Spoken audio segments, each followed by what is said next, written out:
For every entry, there is an exit. একজনের শুরু অন্যজনের শেষ। বিধানসভা ভোটের আগে পশ্চিমবঙ্গে রাজ্যপাল বদল হয়েছে। সিভি আনন্দ বোসের জায়গায় নতুন রাজ্যপাল হচ্ছেন প্রাক্তন আইপিএস অফিসার রবীন্দ্রনারায়ণ রবি। বুধবার বিদায় বেলায় আবেগঘন শোনালো সদ্য প্রাক্তন রাজ্যপাল C V Ananda বোসকে।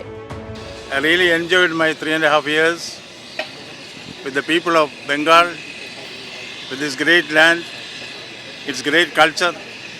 It was a great feeling for me. এদিন কলকাতা বিমানবন্দরে গার্ড অফ অনার দেওয়া হয় সিভি আনন্দ বোসকে। I am very satisfied. That satisfaction comes from the affection which I received from the people of Bengal. It's a great culture. I could learn many things from here. For every entry, there is an exit. বুধবারই সন্ধ্যায় কলকাতায় আসেন নতুন রাজ্যপাল রবীন্দ্রনারায়ণ রবি। সেখান থেকে রওনা দেন লোকভবনের উদ্দেশ্যে। নতুন রাজ্যপালকে শুভেচ্ছা জানিয়েছেন প্রাক্তনী। The new governor is a personal friend of mine. Very competent officer he was in the IPS. I consider him as my illustrious successor. I wish him the very best. বিধানসভা ভোটের আগে রাজ্যপাল বদল ঘিরে তুঙ্গে উঠেছে রাজনৈতিক চর্চা। আমাদের রাজ্যকে তো জিজ্ঞেস করেনি রবিকে করার আগে, তবে রবি খুবই বিতর্কিত রাজ্যপাল। ওকে নিয়ে তামিলনাড়ু সরকারের অনেক আপত্তি ছিল। এখানেও যদি ওরকম করেন প্রতিবাদ হবে।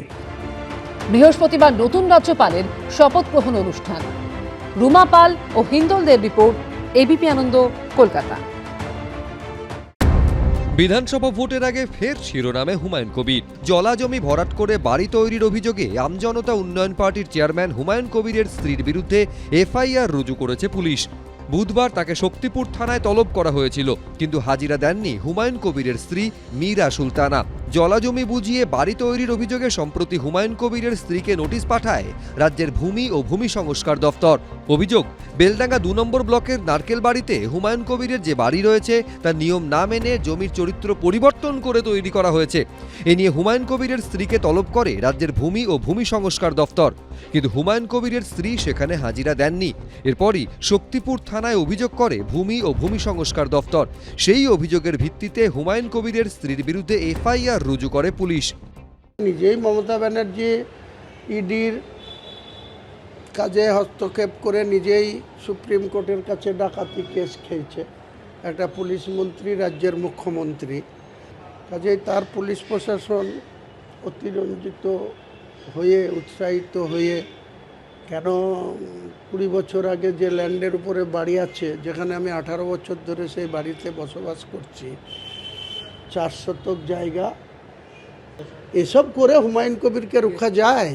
আনডিসপ্রপোর্শনেট অ্যাসেট মামলায় তার পরিবারের লোককে ইন্টারোগেট করা হয়েছিল এবং সেটাও কিন্তু কোর্টের নির্দেশেই হয়েছিল। সুনির্দিষ্ট অভিযোগের ভিত্তিতে তাকে ইন্টারোগেট করার জন্য ডাকা হয়েছে। যদি জলাভূমি তিনি বুঝিয়ে না থাকেন তাহলে তো তার কোনো ভয় নেই, অসুবিধা কিসের? যেতে পারছেন না, সৎসাহস নেই। অন্যদিকে বুধবার এসআইআর এর বিরোধিতায় বহরমপুরের টেক্সটাইল মোড়ে বিক্ষোভ কর্মসূচি পালন করেন হুমায়ুন কবির। পরে জেলা শাসকের কাছে ডেপুটেশনও জমা দেন তিনি। যে আমরা আমাদের দলের তরফ থেকে মুর্শিদাবাদ জেলার 11,08,000 মানুষের বিচারাধীন করে রাখা আছে। তাদের ব্যতি রেখে নির্বাচন কোনো দিন স্বচ্ছ নির্বাচন হতে পারে না।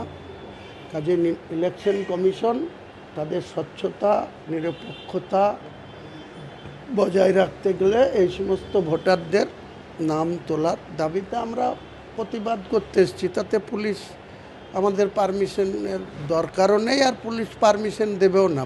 এর কত সংখ্যক লোক আজ ওখানে ছিলেন? 1 থেকে 150 লোক, লক্ষাধিক মানুষ। আমরা 100-র পাশে কটা শূন্য লাগাতে আমি জানি না। লক্ষাধিক মানুষ নাকি জমায়েত হওয়ার কথা ছিল, আমি জানি না। ট্রাইব্যুনাল বিচারকদের উপরে ব্যবস্থা ভার দিয়েছে, তাই বিচারকরা নিশ্চিতভাবে ভারতবর্ষের সমস্ত মানুষ, এই বাংলার এসআইআরে আক্রান্ত সমস্ত মানুষ, তাদের ন্যায্য বিচার দেবে, যা সুপ্রিম কোর্ট বলেছে।